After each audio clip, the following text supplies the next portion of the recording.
was lost with a broken heart. You picked me up, now I'm set apart. From the ash I am born again. Boa noite, irmãos. Nós começamos hoje pela manhã uma série Lutando pela Família.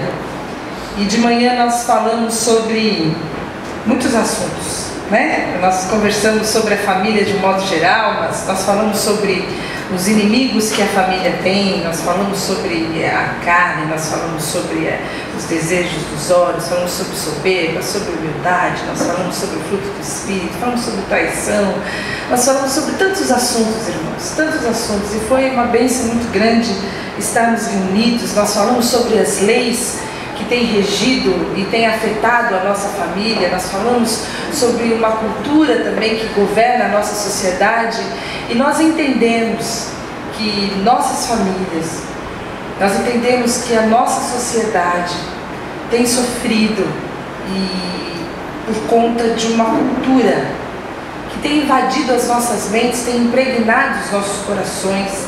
É a chamada cultura contemporânea, que está dentro de nós.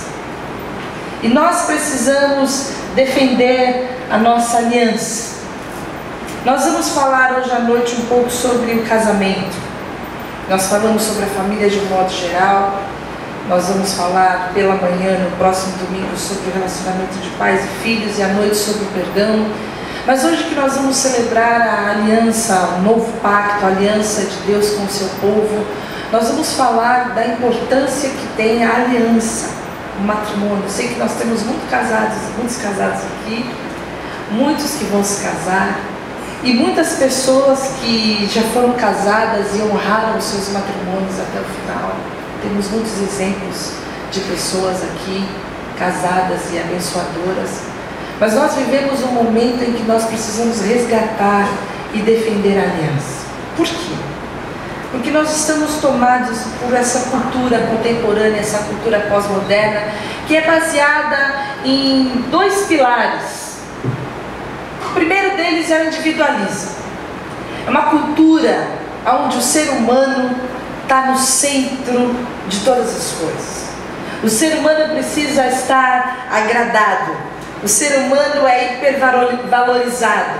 O que mais importa é o que vai me fazer feliz. Você já viu aquele comercial de televisão e aquela propaganda que se estendeu do Pão de Açúcar, o que faz você feliz? É o que traduz o pensamento dessa sociedade pós-moderna. O que faz você feliz? O que te faz feliz? Nós vivemos dentro dessa sociedade onde a gente nunca para pensar no que faz o outro feliz.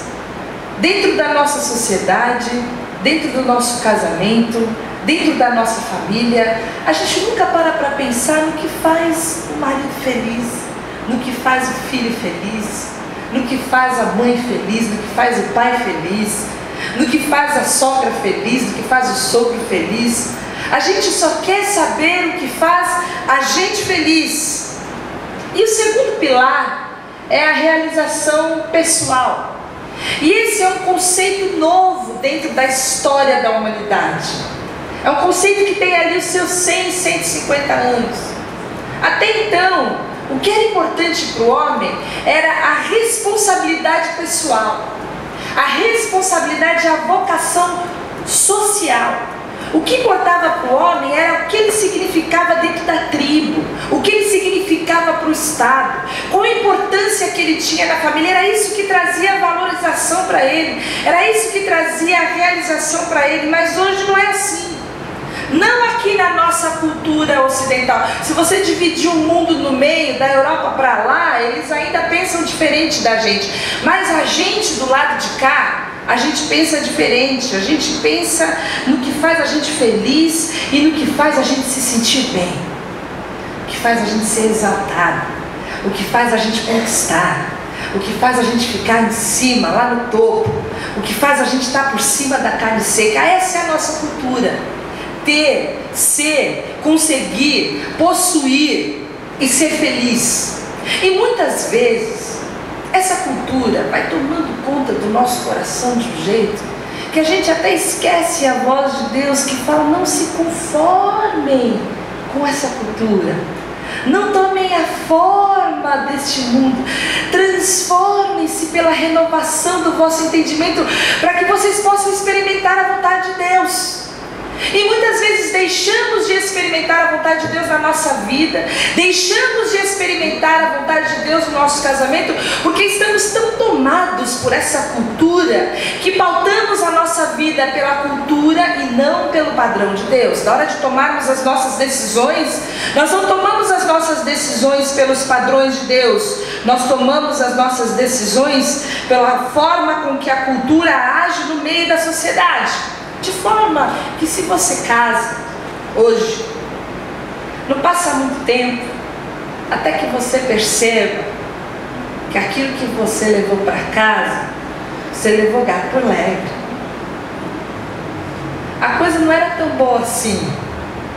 Ele foi se transformando exatamente naquilo que você queria que ele não se transformasse.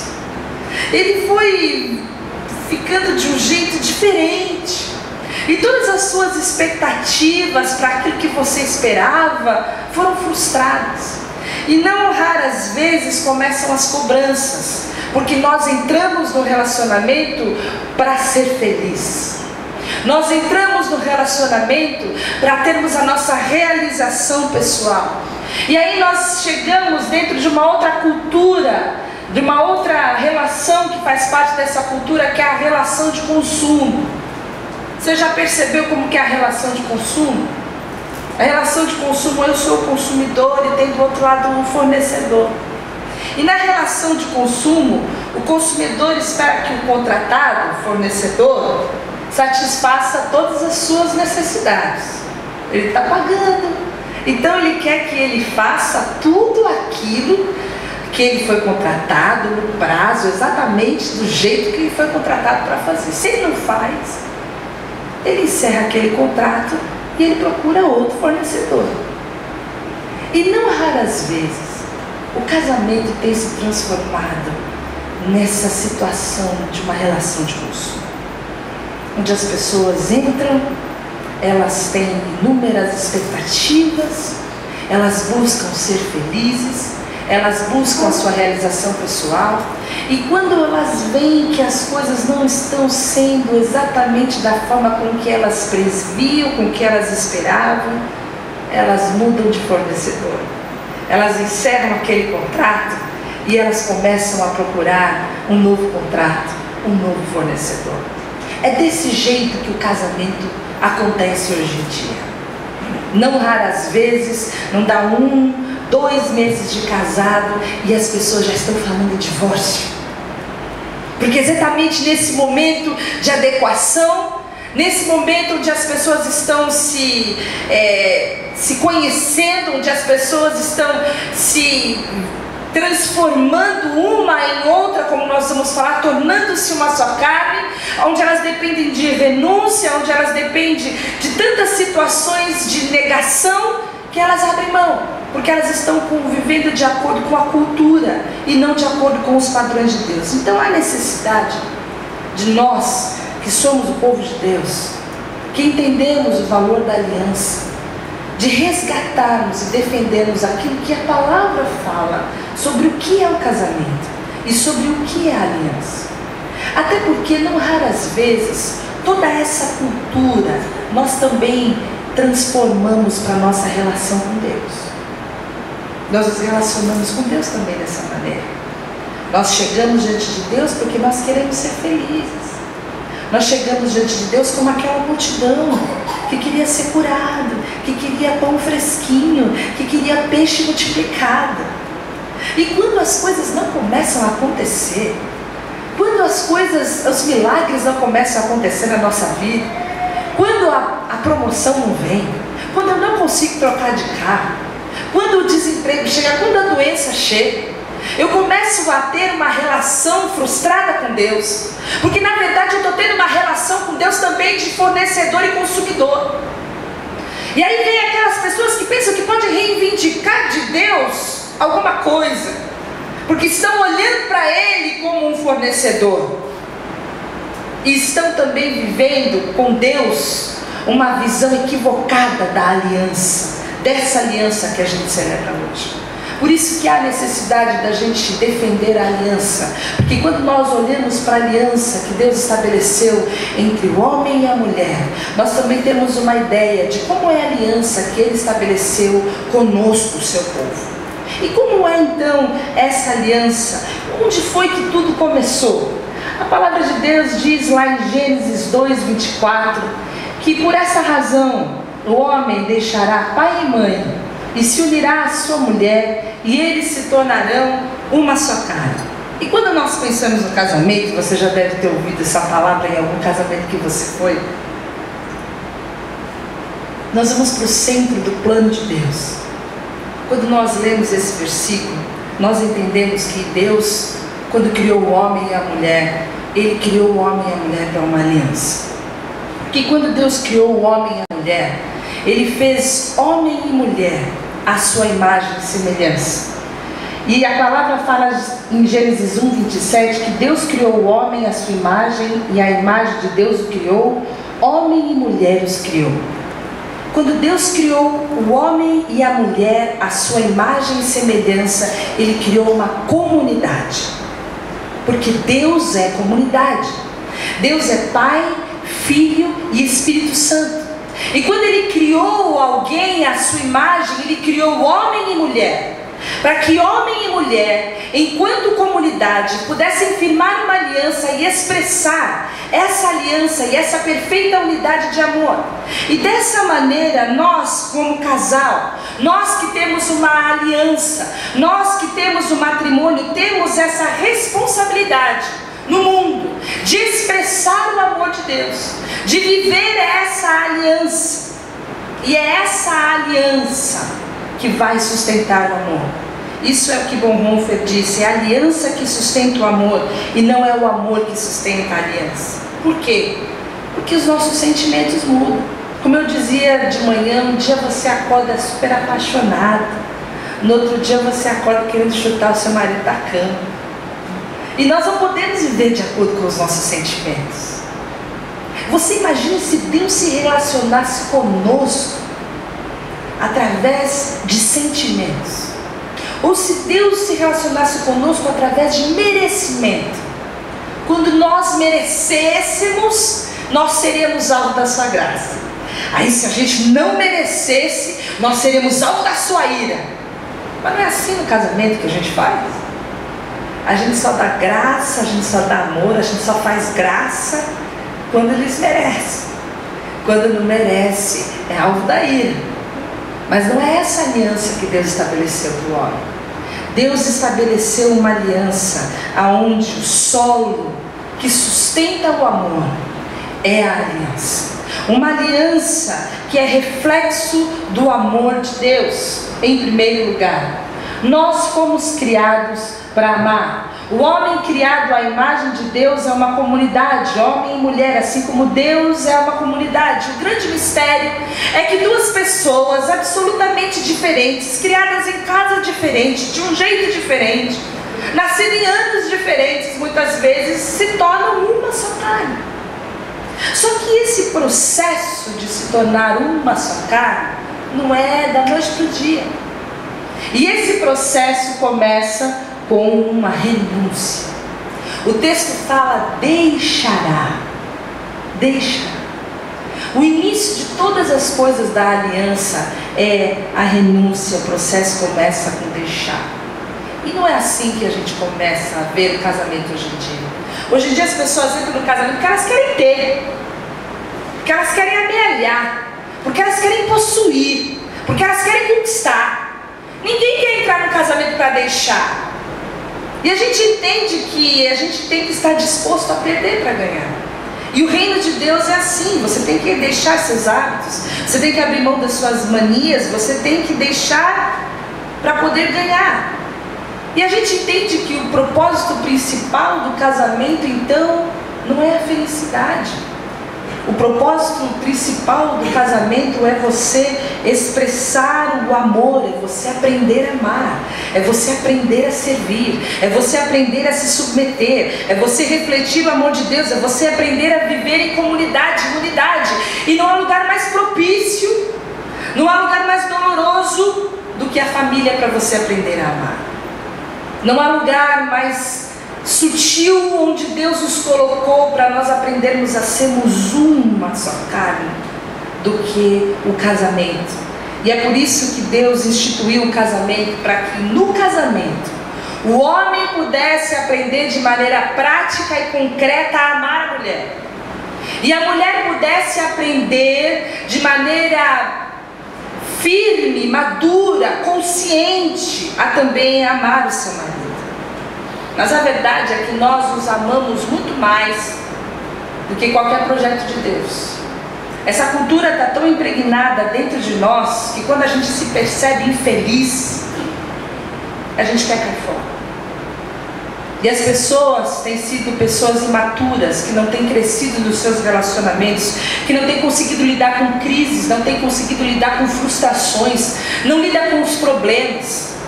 Que no primeiro sinal de um problema que aponta, a primeira dor de dente, pega as suas malas e vai embora para a casa da mãe. Porque quer ser feliz. Porque não nasceu para sofrer. E a aliança é muito mais do que isso. E a importância desse texto é tão grande que a palavra de Deus cita 3 vezes. Moisés cita, é legitimada depois por Jesus, como nós vamos ver. E por último, Paulo também cita esse texto. E ela afronta abertamente toda essa cultura de consumo com que nós estamos acostumados. E a gente entende, irmãos, que tornar uma só carne não é da noite para o dia. É um processo que envolve perda. Tornar-se uma só carne não é nos finais de semana, não vai ser nas férias, não vai ser nos jantares. Vai ser talvez na alegria de ganhar um filho e na tristeza de perder um filho, perder um ente querido. Vai ser na luta, vai ser na guerra, vai ser no choro, vai ser no ombro um do outro, que dentro desse processo vocês vão se tornar uma só carne. E vai ter muitos momentos onde nós vamos estar extremamente apaixonados e outros momentos onde nós vamos estar juntos só por causa do padrão da aliança, e nós vamos crescer. Mas há algo importante, que a aliança é indissolúvel. O casamento, o papel, o contrato, não. Aliás, como eu falava de manhã, hoje você junta 2 amigos e você em meia hora se torna um divorciado pelo cartório se você não tem filhos. Mas a aliança firmada diante de Deus, a aliança onde você chama Deus para participar, onde ela não é só horizontal, mas ela também é vertical, ela é indissolúvel, porque Deus é um Deus de aliança, e toda a aliança que Ele faz conosco é uma aliança eterna. Deus faz com o seu povo, Deus fez conosco aqui uma aliança eterna. E a palavra de Deus fala que Ele estabeleceu a sua aliança. Isso está em Gênesis 17:7. Estabelecerei a minha aliança entre mim e ti e a tua descendência no decurso das tuas gerações. Aliança perpétua para ser o teu Deus e o Deus da tua descendência. Dar-lhes-ei um só coração e um só caminho, para que me temam todos os dias de suas vidas, para o seu bem e o bem de seus filhos. Farei com eles uma aliança eterna, segundo a qual não deixarei de lhes fazer o bem, e porei o meu temor no seu coração, para que nunca se apartem de mim. A aliança que Deus faz com o seu povo é eterna. Por isso que quando lá na frente, em Mateus 19, Jesus cita o texto de Moisés, ele fala: por essa razão o homem deixará pai e mãe e se unirá à sua mulher, os dois se tornarão uma só carne. Assim eles já não são mais 2, não são só 2, mas são uma só carne. Portanto, o que Deus uniu, ninguém separa. Jesus já faz um adendo. O que Deus uniu, quando Deus participa, quando é Deus que abençoa a aliança, essa aliança é eterna, essa aliança indissolúvel. Por isso que quando a gente chama os irmãos no casamento, e a gente pergunta: você quer ficar junto na alegria e na tristeza? Você quer mesmo ficar junto na alegria e na tristeza? A gente tem que dar mais ênfase para isso, né? Você não acha? Fala assim, sim ou não? Grita mais alto. Vocês estão ouvindo aí no fundo. Você quer ficar junto na riqueza e na pobreza? Você está entendendo? É na pobreza. Você quer ficar junto na pobreza? Tá, vai ficar junto. Você quer ficar junto na saúde e na doença? E todo mundo emocionado, vestido de branco, se preocupando com o bolo, com os convidados, sapato apertado. Será que eu estou bem na foto? Fala assim. Mas na verdade, o que se está afirmando ali diante de Deus é algo muito sério. Você está assumindo que, independente do que aconteça, das intempéries da vida, da chuva que vai cair, do vento que vai bater, da tempestade, do sol que vai ressecar todas as coisas, você vai permanecer firme naquela aliança. Quando saírem os cílios postiços, quando você tirar o salto, quando não tiver as luzes, quando não tiver mais dinheiro, quando você passar 15 meses pagando a festa, você ainda assim vai estar junto. Você firmou uma aliança. E essa aliança é uma aliança indissolúvel. Por que então que passado 1 ano, 2 anos, olha que eu estou sendo boazinha hoje, 3 anos, a riqueza não vem, a doença começa a bater na porta, a alegria não vem, e o pessoal quer ir embora? Por quê? Por que as pessoas querem mudar os termos da aliança que firmaram com Deus, se Deus é um Deus de aliança, que é fiel às suas promessas e à sua aliança para conosco? Você já imaginou se Deus mudasse os termos da sua aliança para conosco de acordo com o nosso merecimento? Eu vou fazer essa pergunta algumas vezes.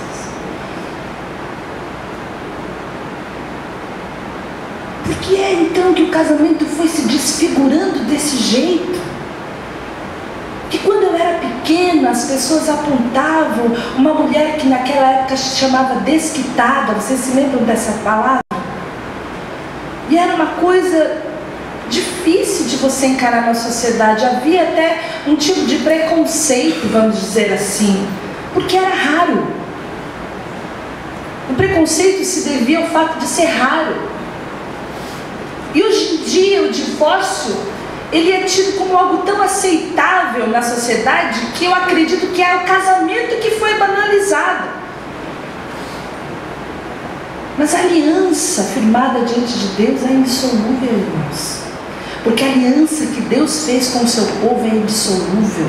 E o casamento é a imagem da aliança que Deus fez conosco aqui na terra. E a aliança, irmãos, ela inclui um sacrifício. E a palavra de Deus fala que Deus prova o seu amor para conosco pelo fato de ter Cristo morrido por nós, sendo nós ainda pecadores. Custou demais para Deus honrar a aliança dele conosco. Quando Deus prometeu lá atrás em Gênesis que fez uma aliança conosco e com a nossa descendência, e nós somos aquela descendência. Quando Ele prometeu lá que Ele mandaria um coração novo, um espírito novo, que a aliança seria perpétua, Ele sabia que havia um sacrifício de cruz envolvido. Ele sabia que haveria um sacrifício de sangue envolvido. E mais, Ele sabia que aquela cruz e aquele sangue seria sofrido pelo seu próprio filho. Mesmo assim, Ele se comprometeu. Nós fomos infiéis e Ele mesmo assim foi fiel. Nós não merecíamos, e mesmo assim Ele enviou o seu Filho, quando nós ainda éramos pecadores. É dessa maneira que Deus honra a sua aliança para conosco. Mas a verdade é que nós, dentro do nosso sentido de justiça, impregnados por essa cultura pós-moderna da felicidade, da realização pessoal e da relação de consumo, quando nós somos de alguma maneira magoados, prejudicados. Nós não queremos sacrifício nenhum. A gente não quer sofrer coisa nenhuma.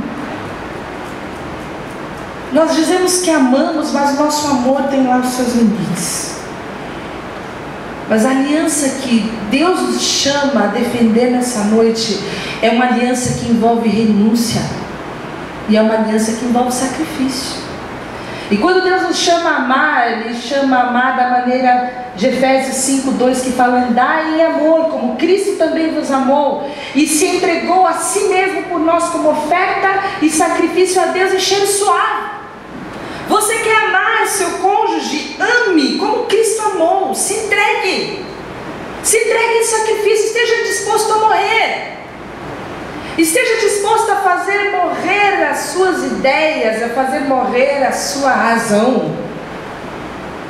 Esteja disposto a fazer morrer os seus sentimentos, as suas mágoas, os seus ares. Se entregue. E o real sacrifício realizado na cruz do Calvário nos leva a questionar como nós temos honrado a nossa aliança. O que nós temos perdido?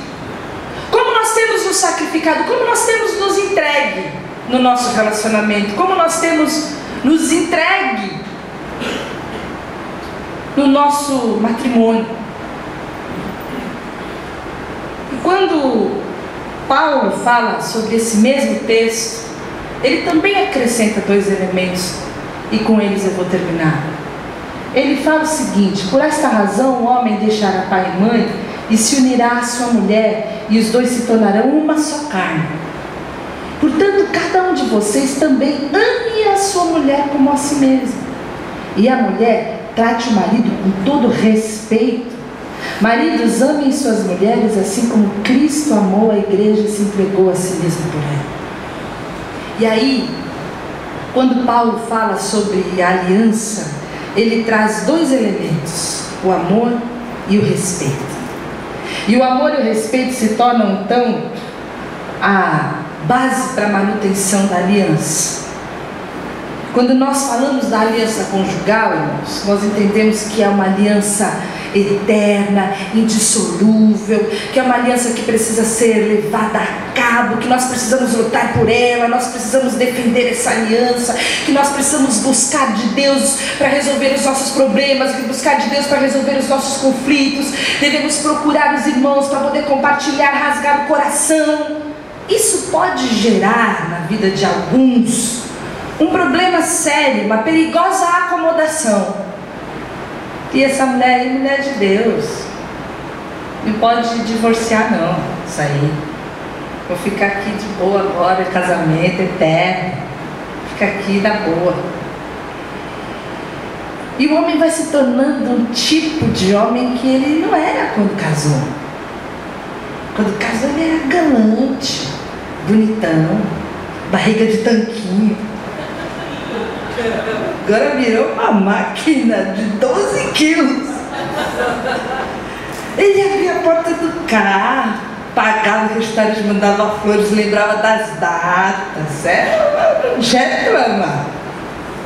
Agora não dá um beijo na boca já faz quase um mês. Eu change. A mulher se cuidava, era no cabeleireiro. Gastava dinheiro para fazer as unhas, estava toda bonitona. Toda sexta-feira estava toda arrumada esperando namorado. Agora não passa na depilação já faz 3 meses. E a gente vai vivendo essa acomodação desnecessária. E vai vendo que o casamento vai se desgastando, vai se desgastando. As pessoas não buscam mais o encontro. As pessoas não buscam mais estarem juntas, se encontrarem, priorizarem um ao outro. Tempo de qualidade, agradar. Porque casamento é para sempre. Já é minha. Isso aqui já tá no papo. Pode levar não. Se falar de divórcio, chama o pastor lá para reclamar. Ó, pastor, falou divórcio essa semana. Falou divórcio, vamos conversar. Mas a palavra de Deus traz uma coisa nova quando fala da aliança. A aliança precisa ser mantida. Os maridos precisam amar as suas esposas. E as esposas precisam respeitar os seus maridos. E amar a sua esposa é muito mais do que a gente estava falando, brincando aqui. É amar de forma concreta. De nada adianta você levar um buquê de flores, não atentar para as necessidades reais dela no dia a dia. É amar, é se doar, é se dar, é se entregar. Se necessário for morrer por ela, porque é amar como Cristo amou a igreja. É colocá-la em honra, é colocá-la em primeiro lugar, como nós falamos pela manhã. É tratá-la com gentileza, com dignidade, com discernimento. Como diz 1 Pedro. Amar. Sua esposa se sente amada, porque eu vou te falar, mulher mal amada.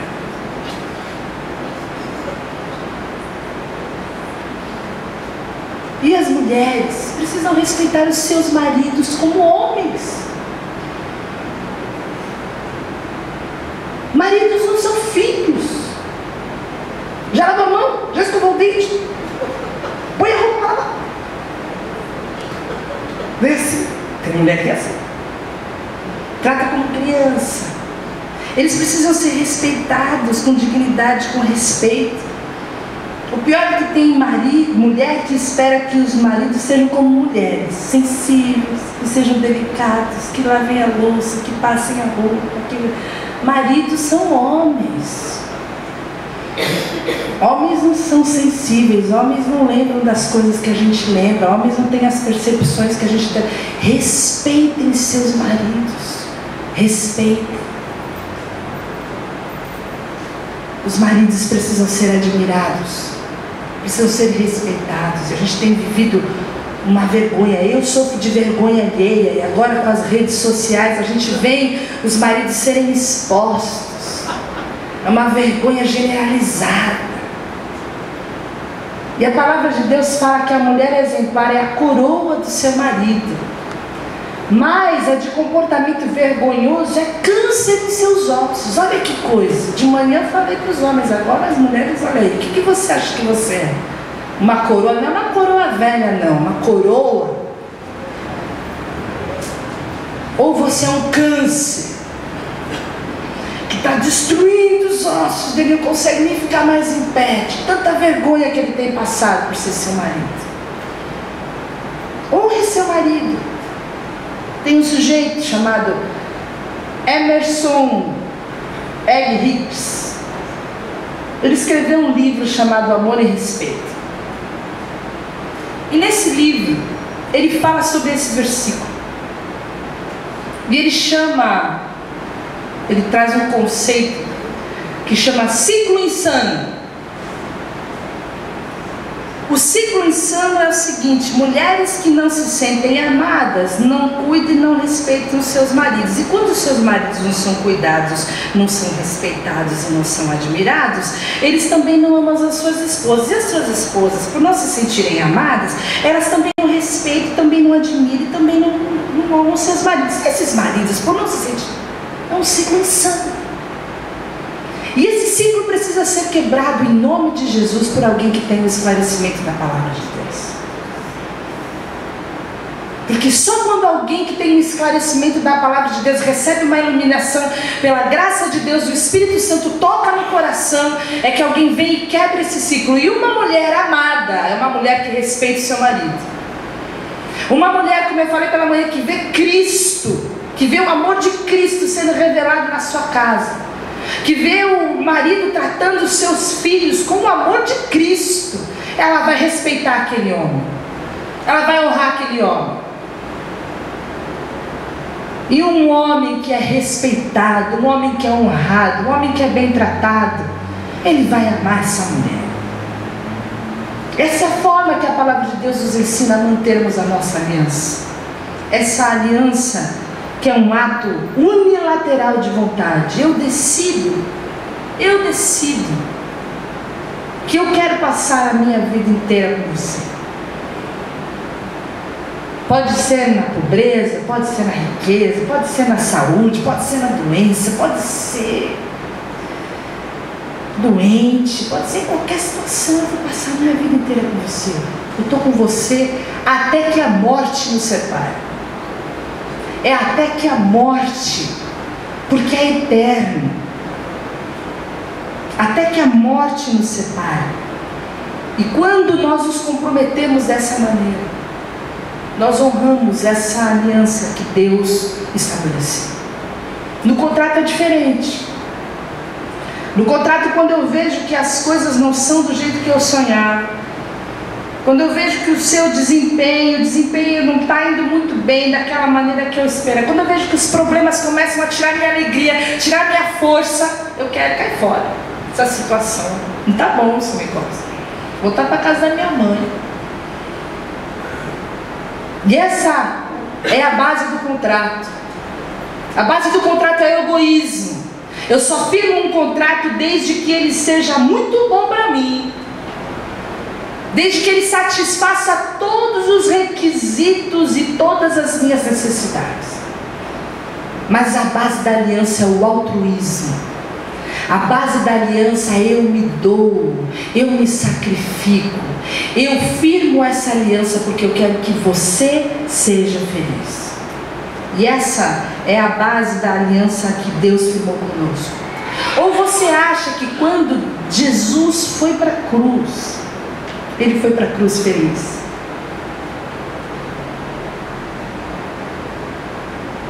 Ele foi para a cruz feliz, irmãos. Qual foi a oração que ele fez? Ele estava gargalhando lá no Getsemane?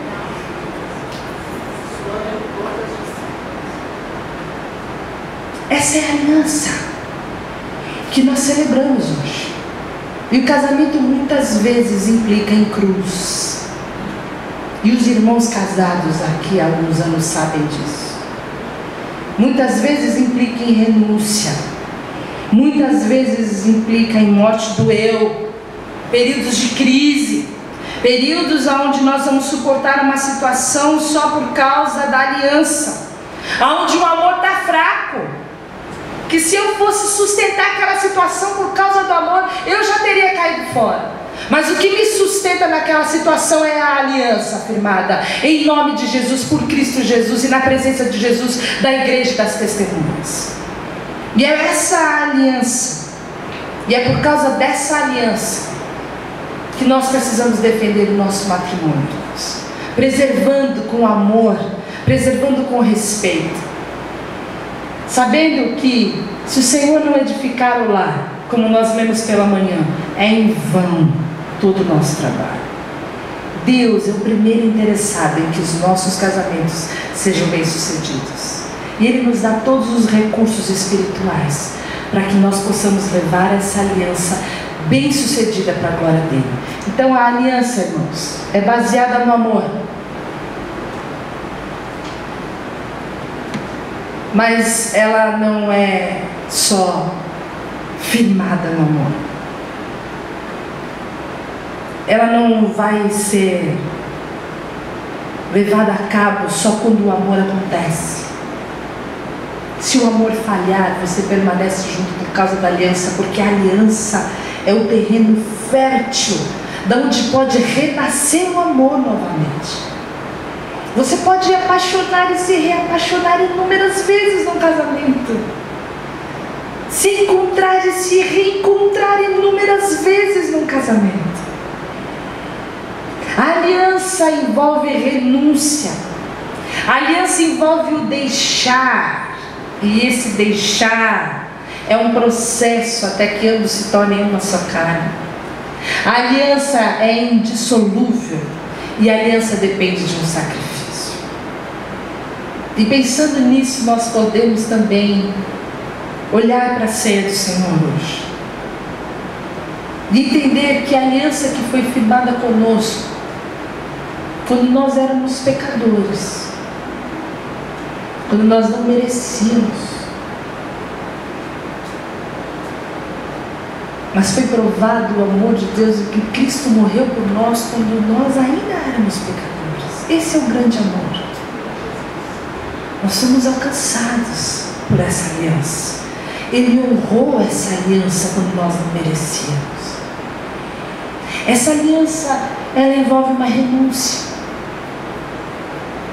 Porque ao seguirmos Jesus, quando nós decidimos seguir Jesus, nós negamos a nós mesmos. Nós tomamos a nossa cruz. Nós decidimos seguir Jesus. Envolveu arrependimento, envolveu fé.